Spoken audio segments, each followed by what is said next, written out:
baby girls. The one thing that keeps around. The one thing in history we always strived to preserve. And what are we doing here today? Talk about baby girls. But I'm gonna severely misuse the term quite a lot.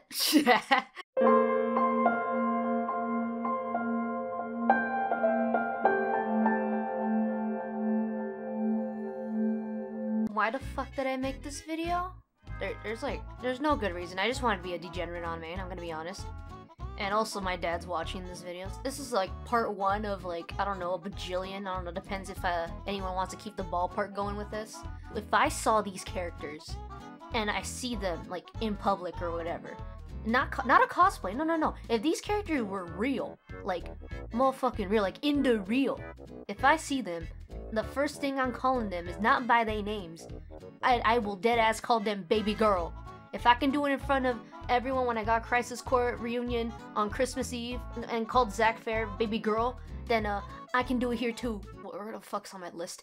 Anyways, alright, we have Norton Campbell from the hit game Identity V. This is a game no one plays. However, it's a game me and my homies play. How do I describe this man? He's very deranged ever since he got into that accident in the mines, you know, like in Minecraft, right? Just one bad day in Minecraft really set him off. What else? He has big titties. Okay, now hear me out. He may be a ragdoll, but he's still baby girl with them titties though. Number 9 large. Zagreus from Hades. First of all, he's a very nice guy. He cares for his dog. He's kind of a family guy, if you will. I know it sounds contradictory because he literally wanted to run away from his dad, but he wanted to see his mom. He's a mommy's boy for that one, but that's besides the point. He's a family guy. Like, he's just a himbo, really, and like, honestly, you can never go wrong with the motherfucker who a himbo. His green flags are big, but his tits are bigger. He's just so openly queer and very asexual friendly. Because the way he had that conversation with Dusa that one time on how she perceives her love and attraction to Zagreus differently. Zagreus is basically like, don't worry girly, you're valid, you're accepted here.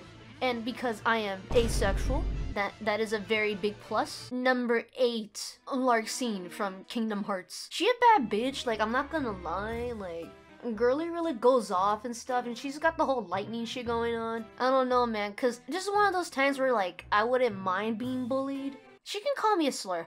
Next up, Noi from Dorohedoro. She a gentle woman, right? But she a strong woman. I don't know, man, cause like she just was really dedicated to like whatever the fuck she was doing. I don't remember this anime, but I just recalled just feeling really inspired that like she worked herself up and then she had to give up something that she could have basically got if she just did the thing, but she chose to do the moral thing and do the good thing. And you know what? Girl boss for that one. Like, I love women. Next up, Jotaro Kujo, but in JoJo Part 4 and onwards. Get this shit away from me with Part 3. Not because I hate him or anything. It's just, that's a child. Fuck out of here. We hate children here. Anyways, the thing that makes him so great first off is that he's a father. And I have father issues. Therefore, I am attracted. Okay, he's very much a hard worker, right? But that's because he's so traumatized with the shit that happened in Part 3, right? So he now has to like dedicate his whole life or whatever to make sure that like, I don't know, the whole world doesn't combust because of a gay vampire and his gay lover from the church or whatever. I don't fucking know. And then like, I don't know, he's just a cool dude overall. Like, goddamn, I get sometimes gender envy from that one. And then what else is on this list? Oh yeah, he impregnated Kakyoin. Next up. Alright, we're on top fucking 5 now of this list. I say it's in no particular order. I'm just gonna make it sound that it's a top 10, but it's really not. Number 5, we have Charlotte Katakuri from One Piece. He's also a family guy. I'm not joking, like, he would get along with Vin Diesel where it's like, it's all about family, right? Because, you know, he's like the second eldest son or whatever. You know, he's trying to make sure his whole fucking family is just functioning and shit.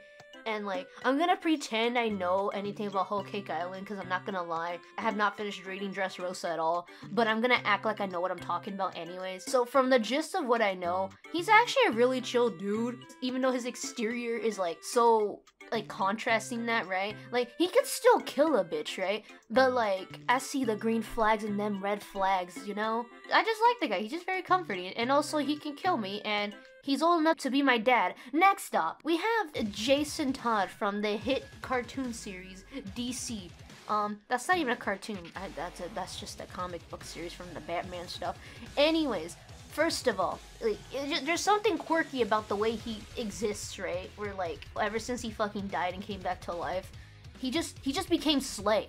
You know, he just got the yas after the Lazarus pit. He likes hamburgers. I think it was kind of cute that he was eating a burger on top of the Batmobile next to Batman. That shit was cute. I love that. I just recall him reading Pride and Prejudice once in something, and then boom, I just knew he liked women. He's always been a supporter of women. What else? Oh right, his thighs are so big, he literally caught Robin with them. Like, Robin got flung off by like some monster thingamabob. And which Robin? It's the Damian Wayne one, right? And like, that fucking child got flung to the other side of the goddamn city. And you know who caught him? Jason Todd. He didn't catch him with his arms. His arms were occupied, not by holding my hand, but more like he was shooting bitches with his guns, right? It's a miracle he did not shoot Robin in the goddamn head. And you know what? Slay on that one. Slay. Number 3. We're in top 3 now, gamers. Prompto Argentum Armageddon. I don't fucking know how you pronounce this bitch last name. In terms of Prompto, he's actually a comfort character for me in Final Fantasy 15. Because, like, you basically need to watch his episode in, like, the anime. Because it shows so much like little details about him that like he worked himself up and all that. And like I think this was also around the time where I was trying to like lose weight and stuff like that. I didn't really like feel comfortable with shit, right? And then I just see Prompto, the boss baby that he was at the time, and he just worked for self-improvement. Granted, he did it for another boy, besides the fruity part. There is just something like really nice about seeing a character like really work their way up to better themselves and all that, and you know, like have it pay off and shit. I love that.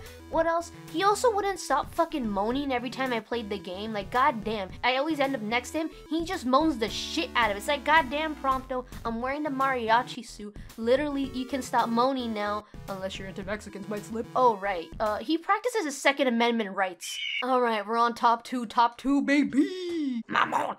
From Obey Me. I'm gonna be honest, I did not play Obey Me much. Hashtag fake fan, I know. I don't need to play too much Obey Me to know about Mamona Baby Girl. He's a whole grind set that I can get behind. First of all, he's literally a material girl, right? Like, this bitch got purses, fucking credit cards and shit stolen, and he's gonna use up all the money because I get it. I need money too. It's a grind set. I think we can all understand that. Second of all, he's a little funky, a little gooster. Like, it's never a bad time with him unless you find him annoying, then you probably hate the shit out of him, but that's fine. Third of all, he's a fucking simp for MC. That shit's funny. How dare he like me? He has all the red flags that I don't mind. Number 1, you will not expect this. You won't even see it coming even, because who the fuck is this character? Because I'm pretty sure no one besides the ages of millennials and over even remember this character. It's Conrad Weller from Hyokaramao. Now, first off, you're probably asking, who the fuck is that? I don't know, it's just some fucking anime I watched on YouTube once, and like, I didn't understand why I heard Sasuke get flushed down the toilet, and then I heard Squall from Kingdom Hearts 2 speak, and then it was over for me. Cause like, Conrad Weller, he was my childhood baby girl. Was he the first one? No. He was so nice. He's so calming. He's so considerate. Low-key, I'm gonna say spoilers right now because no one fucking watches this. He was so dedicated to this one girlie. You know, when she just fucking dropped dead one day, he didn't just like go in despair and like commit a Sephiroth or anything. He just kept going. He was still trying to live his best life in a bad bitch way. Oh right, he's also domesticated as fuck. Why? Because he used to be a bad bitch. God damn.